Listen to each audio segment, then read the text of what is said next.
Thank you for the introduction. That was extensive. I appreciate that. Thank you for inviting me out here. I'll be speaking in English. You're probably better off for that. So I apologize.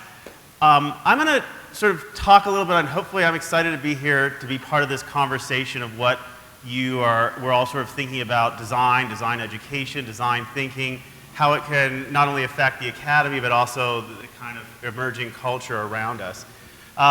I'm going to walk through some personal stories to try to motivate where the design thinking that I work on and with students and also as part of this new Jacobs Institute at Berkeley. Let me just first talk about this notion of the hybrid. And I think it's really important, and I feel as if all of the speakers touched on the kind of hybrid or interdisciplinary ideas that design invites. And you can see Marshall McLuhan talks about as the hybrid or the meeting of two media is a moment of truth and revelation from which new form is born. So there's huge advantages for us to be part of this conversation of the hybrid, and I think that's a really important part of it. The second, this idea of ecologies that I think has also been discussed, but this notion that we are in sort of a conversation not only with other people, but the environment itself, and Tony made some strong points to that, but essentially the scientific analysis and study of interactions among organisms and their environment, such as the interactions organisms have with each other, so people or other living organisms, but also with the abiotic environment and the way we design. Now, we can sort of spend a lot of time talking about what design is. I'm going to actually offer up just a version of that from Herb Simon, who I think invites an openness to what design can be. He talks about it as everyone designs who devises courses of actions aimed at changing existing situations into preferred ones. And I like that because it sort of invites what design could be. And I think it really is really inclusive of who is designing. I'm going to add one other quote that I came across recently. It says, imagine something never done before by a method never before used whose outcome is unforeseen. And as a scientist, I resonated with that and I thought, well, that's sort of what people do when there was scientific discovery. They're trying to imagine something, some new method, and apply that and come with new results. The sort of insightful thing was this was actually a quote from Alan Capra, who was an artist. He worked very foundationally on really almost the foundation of what I think we would call new media now, but he was instrumental in starting the happenings, really observational and interventionary in the way that he engaged with society, technology, and the world. And I think that this is hopefully a theme that will resonate with the other speakers, that there's really an idea of bringing together disciplines and bringing together scientists, and in fact artists and designers have many of the same kind of questions of the way they operate. I'll give you a brief I thought it reflected on the strategy of the kind of work that I do and with my students and colleagues and collaborators is we often identify some core metaphor in some field. We recognize what the metaphor excludes or marginalizes. It could be a community, it could be kind of interaction, it could be a sort of place or something. We invert the metaphor to bring the marginalized to center and then build new alternatives that embody that inversion. So I like to sort of build the real experiences and sort of see, at least in some prototype version, how that might live out. Now, I'll relate two or three stories, personal stories, to try to motivate that. So a very long time ago, I did work in robotics. That's kind of how I know Bernie a little bit. But the idea was I started looking at telepresence. And at the time, many things you were sort of high cost to actually do sort of robotic teleoperation. You needed a highly trained operator to use these devices. And of course, most of the sort of tasks were about remote repair and inspection. And the idea was, what if we could sort of invert those? It was something, what if there was a low-cost kinds of teleoperation? What if there was no training involved? And what if the tasks were maybe just hanging out or being social? And so this was some of the early work I did. You can tell how long ago it was because I have hair in the picture. But the idea was to sort of try to think about new forms of telepresence and have these kind of almost different embodiments through different sort of blimps and mobile robots that had cameras and screens and you could interact and talk through them.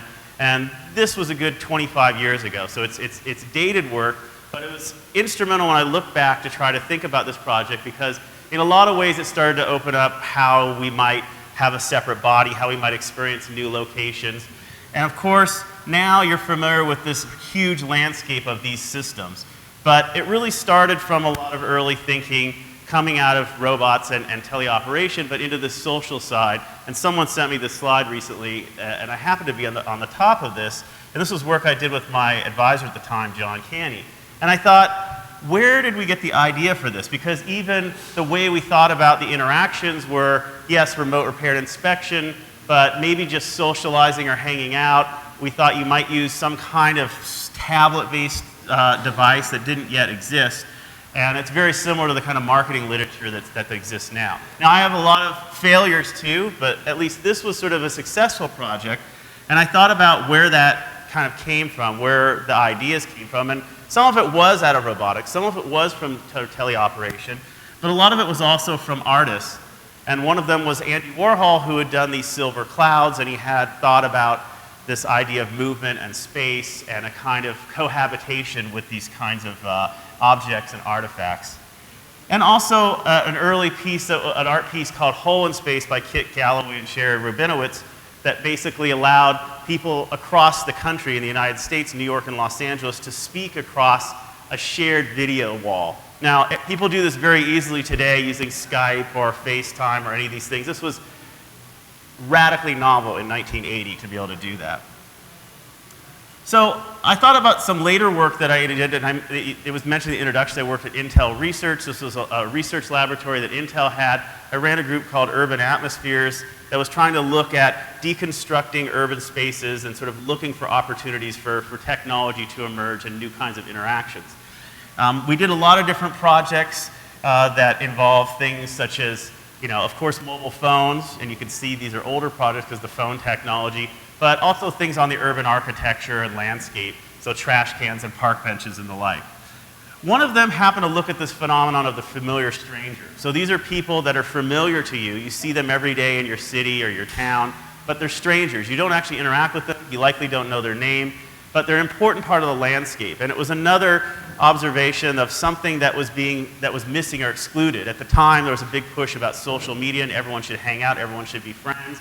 And this was an observation that there might be parts of the ecology, part of the environment of individuals that are important, but you don't want to just friend everyone. And we ended up building some technologies to let you visualize the kinds of people around you, and it was part of a larger experiment. But again, this one, unlike some of the others that didn't go on, it actually influenced Foursquare, it influenced some other social media companies. And I thought, well, where did this idea come from? And again, I found it wasn't really from an engineering perspective. It was from people like Stanley Milgram, who was a social psychologist who had looked at this exact phenomenon of familiar strangers in the Bronx in the 70s, and artists. So again, people like Vito Acconci, he had a project called The Following Piece. You can do this if you want yourself. You find a stranger in public and you follow them. You may get arrested. I will not bail you out, but the idea is that there's this interest in how we interact with strangers, and it was really motivated, again, not as much by engineering as by arts. And the final one I want to mention is a project that was called Connexus, and this was some observations about how people might send messages. At the time, this is early 2000s, you might end up maybe using multimedia messaging, there's text messaging, things like that, but what about all these very subtle interactions? These are pictures from the study at a farmer's market of how people sort of maybe touch each other or nudge or have small glances. At the time, I had access to some very small embedded hardware that Intel was working on, and so we basically designed some new interfaces in a kind of watch form factor that let people send messages and receive them using a bunch of kind of different technology. This is actually a slide from that time period, so it's also a gratuitous Intel logoage. But the idea was that in a watch, you could tap on this watch, and it would send little haptic cues to someone else so they could feel your tapping. Another interaction was that you could slide your finger, and it would cause the sort of paired watch to heat up or cool down. You could send messages. And the third one is you could hold it, and it would actually transmit your heartbeat across a distance, and the person would receive it. You'll probably realize that's very similar to the real touch technology that Apple came out with just recently with the Apple Watch. And again, this project was one of these ones where there was a lot of criticism when I did it at the time People said, this is a ridiculous idea, why are you doing this? And it ends up that, in fact, it's basically 15 years too early, but the idea is that this does become something that people are interested in and care about. And again, when I thought back, I was really motivated by artists. John Baldessari, who says the best way to make art is to intrigue and to be a bit seductive. You just say, here's this, and you figure it out. And I think that was an important part of that. We didn't try to put some big narrative or framework around it. It was just about a lightweight messaging technology, and people would build their own narratives around it. But again, it got me thinking about how others had operated and done designs in this space. And one of those was this project by Michael Neymark in the sort of early to mid 70s called the Aspen Movie Map. And the idea was that you could actually navigate, this was on a laser video disc, so this is old technology, but the idea is that you could navigate the city of Aspen, Colorado in the United States using this kind of touch screen. And I thought, this is so similar to something that I saw, more recently. So Google Street View, right? Now, it's not that if Michael had never done this, we would never have Google Street View. I think that would happen anyway. But the idea is that Michael started this conversation as an artist a good 30 years ahead of when we had it. Interestingly, Michael received an award for this. He received, in the United States, what's called a Golden Fleece Award. So this is an award that's given out for the most egregious waste of taxpayer money. So this was considered a huge waste and should be stopped immediately. This is something else. So again, we see, like artists, even the setup is the same, just the car model year is a little bit different, but the idea that artists are often having a conversation, much like designers, in exploring open technology and new spaces and new interactions. Another one I thought of was Myron Kruger, who did this project called Video Place. Very early, 1974, full body interactions, computer interactions, very similar to Microsoft Connect or Sony iToy. But again, we're seeing this connection of a 20 to 30, or in this case 35-year gap between artists interested in having a conversation of exploring this new interactivity and it becoming sort of a commercial product. Similarly, a colleague of mine, Ken Goldberg, did a project called the Telegarden, which was a remote garden you could robotically control and plant seeds and water them, somewhat akin to things like Farmville. There's these communities of people that nurture things. And the last one I'll offer is actually Twitter. Very obviously well-known company, but Twitter came from an art project. Twitter came from a project called TextMob in 2004, a couple years before, that was part of a Democratic National Convention in the States, and they developed this tool as kind of a way to communicate and work around the police. And those people, at the end of that, had no job, and so they somehow got hired by, not even Twitter at the time, it was the other company, and then this is just sort of Evan talking about how TextMob was explicitly used to influence Twitter. So it's mainly having this historical kind of grounding that, in fact, we don't need to always be looking in our discipline, we don't need to always be looking at sort of science or engineering. There's lots of places that there are interesting and exciting conversations happening. I thought back to the sort of experiments in art and technology, which was sort of a series of activities that happened between artists and engineers in New York. So one of them, this homage to New York, Jean Tinguely, as a sort of kinetic sculpture mechanical artist, did a piece in collaboration with Billy Kluver, who was a scientist at Bell Labs at the time. So they kind of came together for this. And this idea has been written about extensively. C.P. Snow wrote that the clashing point of two subjects, of two disciplines, of two cultures, of two galaxies ought to produce creative chances. And I think it's a huge opportunity that we're missing, and I think that's where the design conversation can happen to really accelerate that. And we've seen when some of those happen, right? So things like Apple Computer, you bring together the engineering of sort of Steve Wozniak with the kind of visionary and more sort of humanist side of Steve Jobs to really think what computing should be for us. And there's a lot of great insight that happened then. I'm going to mention another individual from my field in computer science. This is Mark Weiser. So Mark was a sort of he led the computer science lab at Xerox PARC. This is a sort of very large research laboratory in Palo Alto, California. And he was really the person that first speculated on the idea that actually, he coined the phrase ubiquitous computing. He talked about maybe computing will not just be in sort of physical desktop machines. You might have computing in clothing and desks and on the street and in all kinds of things. It will just be every place will be computing. Revolutionary at the time. And he even talked about how we were going to explicitly have 3 different kinds of computing platforms in the future. So none of these really existed at the time, so he prototyped them. One of them he called the Park Tab. Here's the Park Tab now. He talked about the Park Pad. I think you can translate what the Park Pad is now. And he talked about the board or live board and this idea that you would compute across these devices. So here's an individual that had true vision, really strong sort of visionary research, and inspired an entire sort of field to change their thinking about computer science. And people said, tell us, how do you make these? What should we be thinking about? And he gave a keynote talk. I found his slides online. I'll share one of his slides with you. So this is a couple years after formulating this vision, and the computer scientists are sort of, well, I don't know, what are you talking about? How would we do these kinds of things? And this is one of his slides. He says explicitly, start from arts and humanity. This is where you need to start the conversation. So the leading computer scientist at Xerox PARC, inventor of sort of ubiquitous computing, talking about future landscapes for computing, is talking about how you really need to be inviting these other disciplines. Now, the kind of challenges we have today, and again, I think the other speakers articulated it well, this idea around, is it the environment, is it healthcare, is it education? These are all what we sort of term wicked problems. And Horace Riddle was very clear describing these as these sort of societal level challenges that are really hard to define. They're not really, they don't lend themselves toward traditional engineering methods.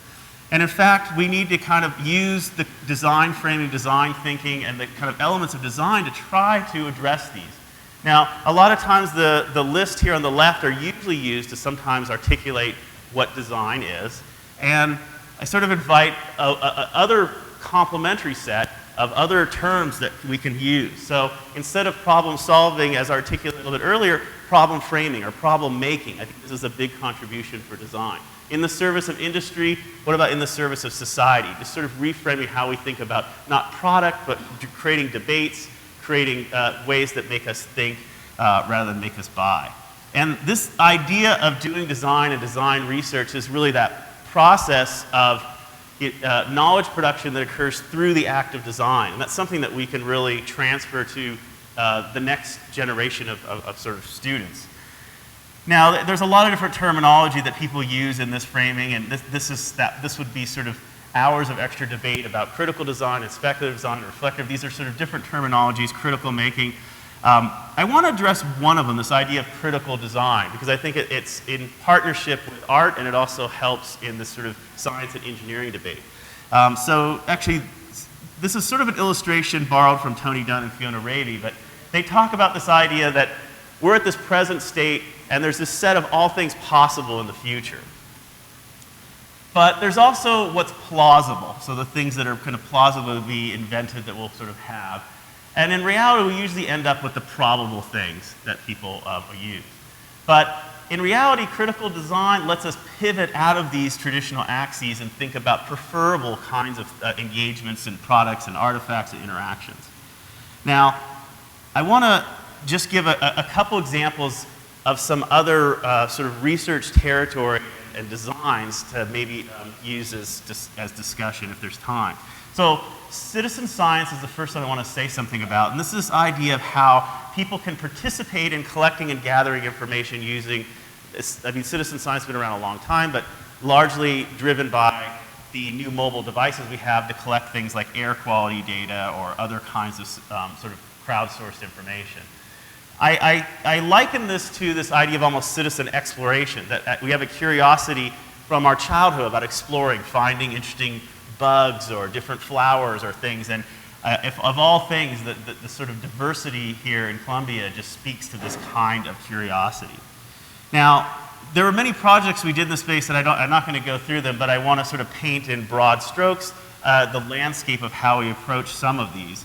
So some were more traditional, so this was attaching sensors to municipal vehicles, so city vehicles that moved around and collected different information about cities, and this was largely based around sort of the air quality and different kinds of climate around the city.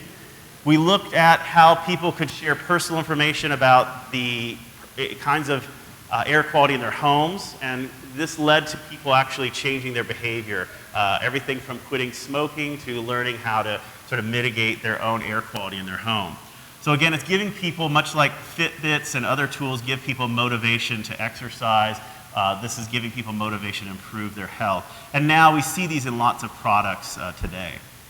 We also looked at how different communities might want to have conversations about these objects in different ways. So looking at how parents or a homeless community or bicyclists or activists would want to have very different ways they move these objects around a city and create their own messaging and narrative. We also thought, well, maybe they don't even have this form. Maybe they look much more, maybe you wear these sensors. So we created some clothing that actually responded to this. So now you became this sensor yourself. We handed out sensors. These are sort of balloons that illuminate based on various properties of the air around them. So we created this spectacle of how people would interact with these sensors rather than just something that looked like a mobile device. So they were more playful. There's different kinds of engagements that happen. We did do engineering efforts in this side. So we looked at how existing devices such as the MET1 and the Dialos, these are particle counters, were pretty high cost and didn't lend themselves towards consumer usage and really sort of a low-cost portable device. So we actually re-engineered some of this to be a sort of about $50 part that you can now sort of collect and share and have accurate particle counts in your neighborhood. What that also meant is we created an open source platform and allowed to explore other form factors. So things like, could it be a carabiner, could it be something that clips on, or could it be even embedded in a children's toy? And so we looked at how we might envision new interactions around not just mobile devices, but things like exploring the air with a sort of toy that measures air quality, different kind of total dissolved solids in water, and similarly with the earth. So how can we think about other generations and their first encounter with technology, maybe not always being an iPhone or an iPad or something like that? And one of the things that really motivated it was all of this new making that we see through digital fabrication technologies, this new making renaissance, as I like to call it. Now, our president sort of talked about this recently, and he said the maker movement is a revolution that can help us create new jobs and industries for decades to come, and will create entire new industries we can't yet imagine. And I think for people that have had the experience around these, there's a lot of that excitement. Now, granted, there's a lot of overexcitement, but there's certainly something that can change around the personal production, the personalization, and the co-creation and authorship of different kinds of devices. As was mentioned, I actually, at Berkeley, this is the Citrus Invention Lab, which is a sort of space for building and making, and people do not normally move that fast. That's just what the video is. But the idea is that this is a space for people to come together. I say often, come for the laser cutter, but stay for the community, right? So people come just trying to maybe cut something out. But we have all the sort of 3D printers and digital tools.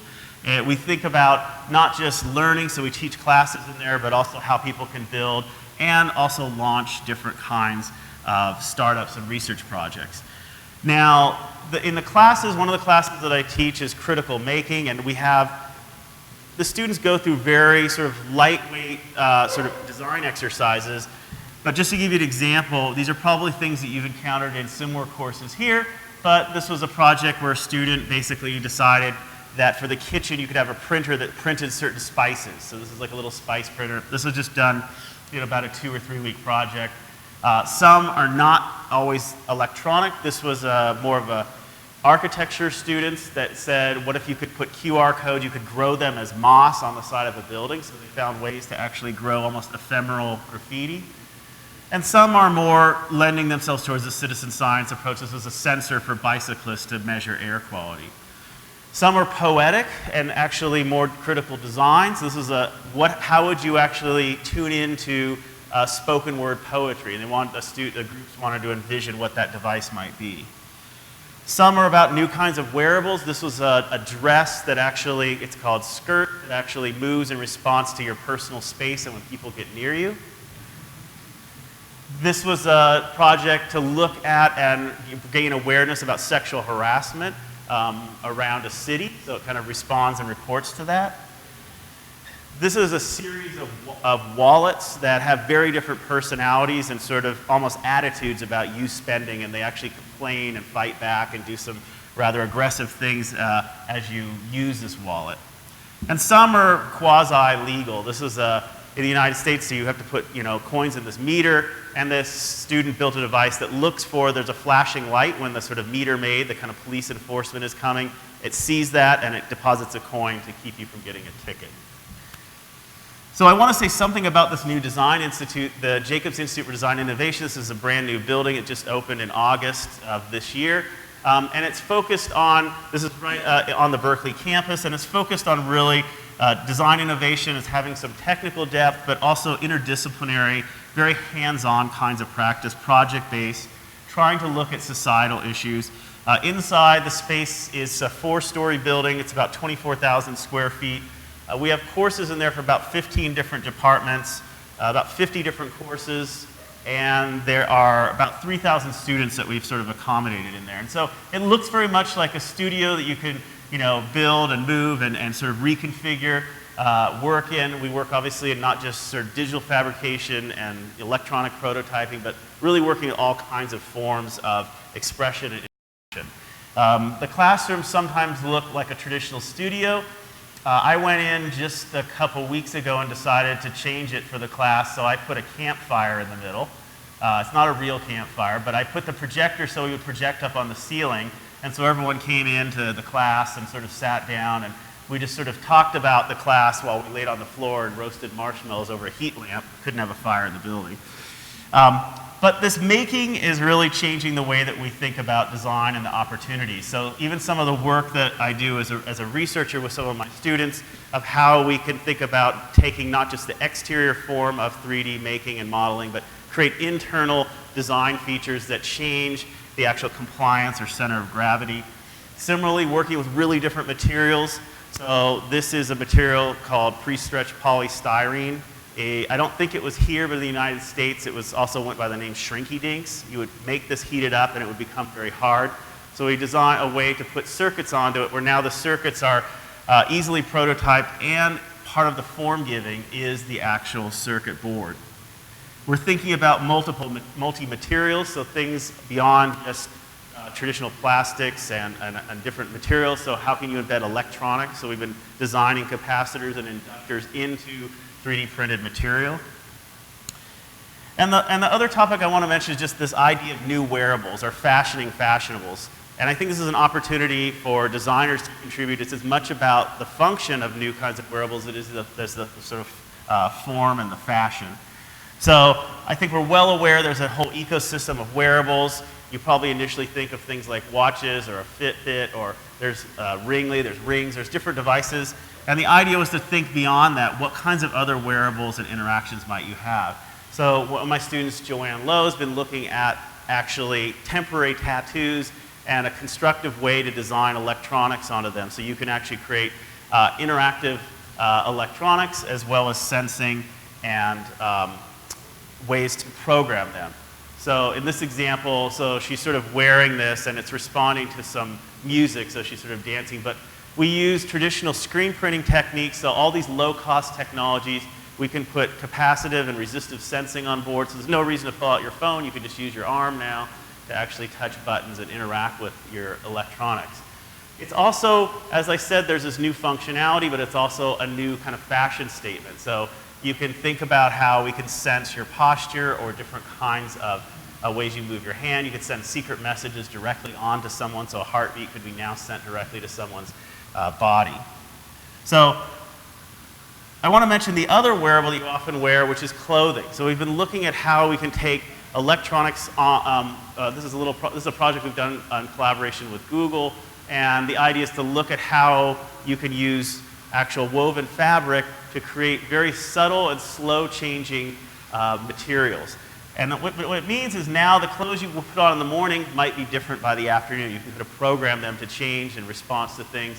These are just some examples. So this is sped up, so it's a slower change, but You could put numbers, you can sort of change patterns or grids. So you could be rooting for one team, and when they're losing, you could program it, and then you could be rooting for the other team.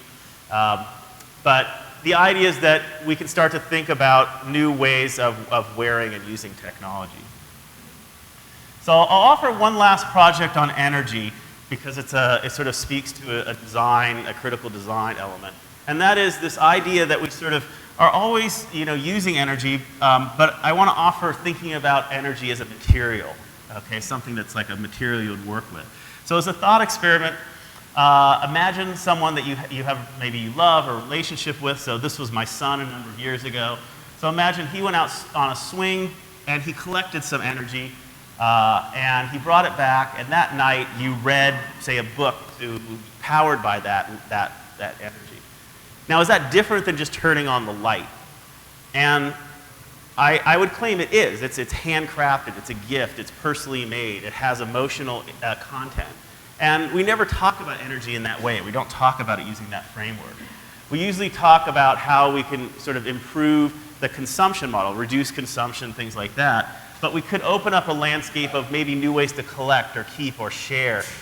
Could we have fresh energy, these kinds of sort of sharing models? And people have this. I mean, people often will collect energy on their homes and then sort of give that back to the grid, but maybe you'd want to have a policy of giving it back only to other students or members of your neighborhood. We don't have ways of really visualizing the kinds of energy that are in our devices. So not just the amount, but the kind of a little bit more sort of nuance about that. So we designed some energy mementos, ways that you could capture little bits of energy. Almost imagine you and perhaps your grandfather turning a hand crank. Would you take that little bit of energy and put it up as a memento? Would that mean something to you?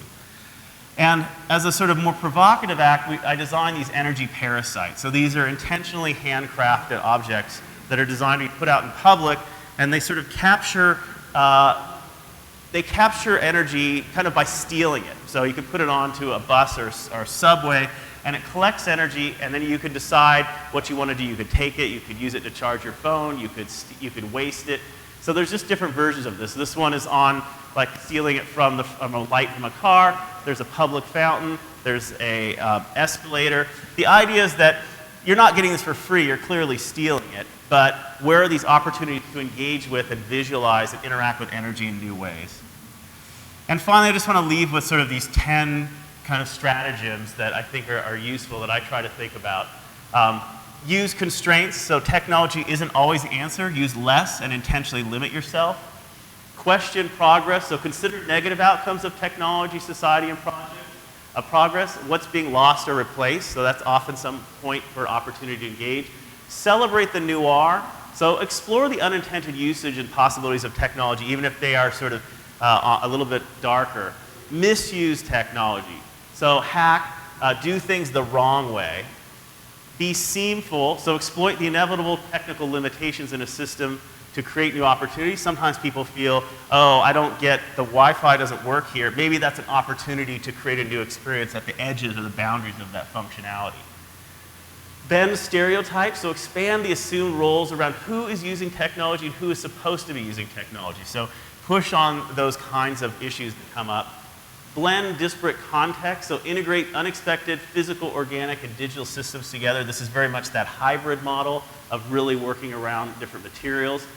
Be tactfully contrarian, so be confident in being different and offering an alternative viewpoint. I think the role of designers is really to sort of push on that. And embrace problem making. So not every piece of research is going to result in some solution. It might pose more problems, but that's also a valuable contribution. And read what's been done, because there's a lot of historical content, and even from just the brief time I spent looking at some art projects, we can see that engaging with artists is really valuable. And with that, I just want to thank all the collaborators and funders of a lot of the work that I did. So thank you for your time.